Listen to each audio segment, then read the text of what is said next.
श्री सद्गुरु महाराज की जय। महर्षि में ही अमृत वाणी से एक प्रवचन। भक्ति के संस्कार से मोक्ष। जब तक हम लोग भक्ति नहीं करेंगे मोक्ष की राह पर नहीं जा पाएंगे। बंधु गुरुपंद कंज कृपा सिंधु नररूप हरि महामोहतम पुंज जासु बचन रवि कर निकर। प्यारे लोगों, आप जानते हैं कि आजकल वर्षा ऋतु है। इसमें कभी सूर्य सूर्य देखने में आता है, कभी नहीं। कभी बादल देखने में आता है तो कभी बादल सूर्य की रोशनी को ढक लेता है।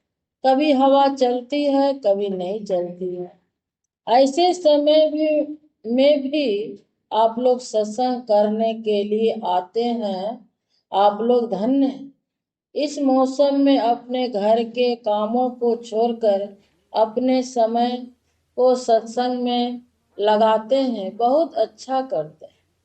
संत मत नाम से ही पता चलता है कि यह शांतिदायक है। शांति स्वरूप परमात्मा सिंह है। जो उनसे मिलते हैं वे शांतिमय हो जाते हैं। इसका थोड़ा सा सिद्धांत है। गुरु ध्यान और सत्संग। गुरु वह है जो ज्ञान कहे अज्ञान बिनु तम बिनु कहे प्रकाश।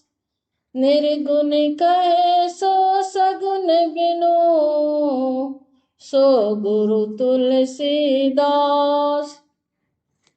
गोस्वामी तुलसीदास जी के दोहावली में है। दोहे का अर्थ है अज्ञान पद छोड़ करके ज्ञान करने वाला। अज्ञान पद अहंकार का है, उसे छोड़कर ज्ञान का अखत और अहंकार के पार में प्रकाश है, उस प्रकाश के बारे में कहे। निर्गुण का कथन करे तो वह सगुण नहीं करे। निर्गुण और सगुण, सत्य रज और तम, तीनों गुणों के परे परम पिता परमात्मा का ध्यान करो।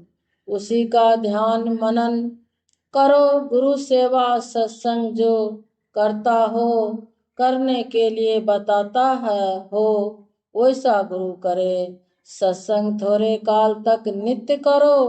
जो सत्संग नित्य करते हैं वे सत्य ज्ञान पा जाते हैं। यह नहीं कि अपने नहीं करें, केवल शिष्य को करने बताएं। गुरु भी करे तो करता है, उसको भक्ति का संस्कार नहीं छोड़ता है। भक्ति बीज बिन से नहीं जो युग जाए अनंत। ऊंच नीच घर जन्म ले तऊ संत को संत। भक्ति बीज पलटे नहीं आए परे जो चोल। कंचन जो बिष्टा परे घटे नता को मोल। संत कबीर साहब, सत्संग यही बीज है जिसका अंत ठीक ठीक जाने।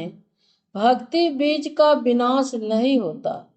भक्ति बीज को प्राप्त किया हुआ जीव ऊंच नीच मनुष्य के चोले में ही जन्म लेता है। जैसे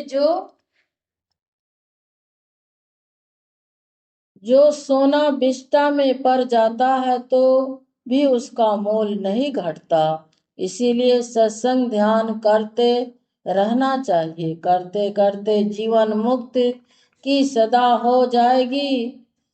जीवन मुक्त ब्रह्मा पर चरित्र सुनहि तजि ध्यान।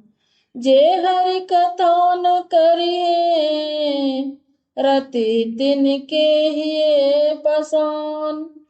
गोस्वामी तुलसीदास जी, सब निरंतर से मन लगा मलिवास ना भागे।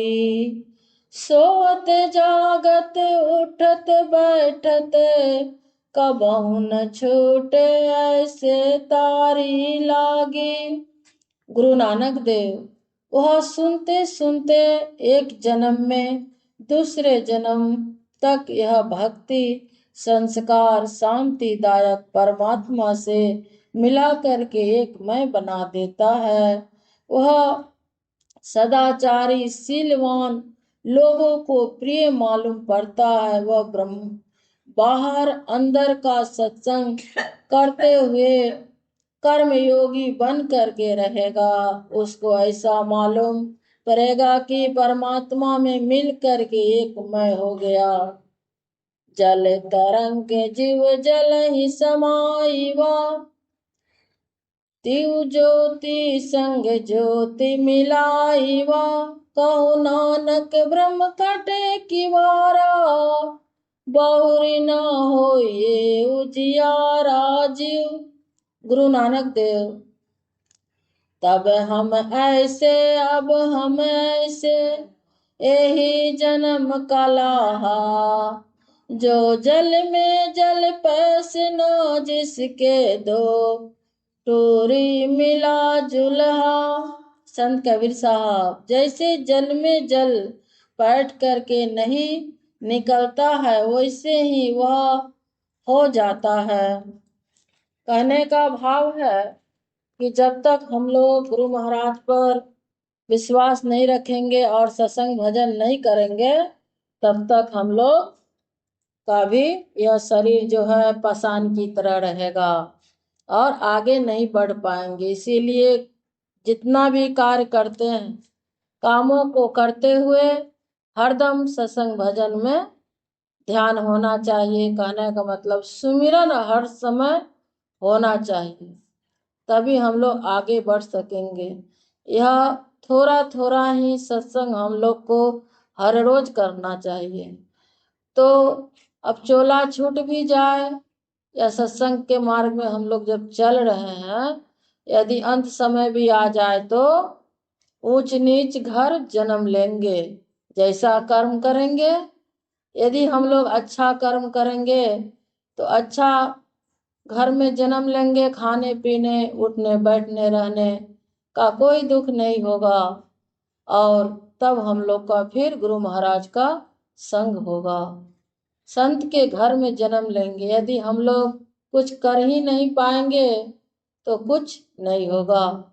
जैसे आए वैसे चले जाएंगे। इसीलिए हम लोग जब बाबा से दीक्षा लिए हैं तो उस दीक्षा को मान रखते हुए ब्रह्म बेला में उठ करके ध्यान कीजिए। हो सके तो तभी सत्संग कर लीजिए, नहीं तो स्नान करने के बाद भी करने से होगा।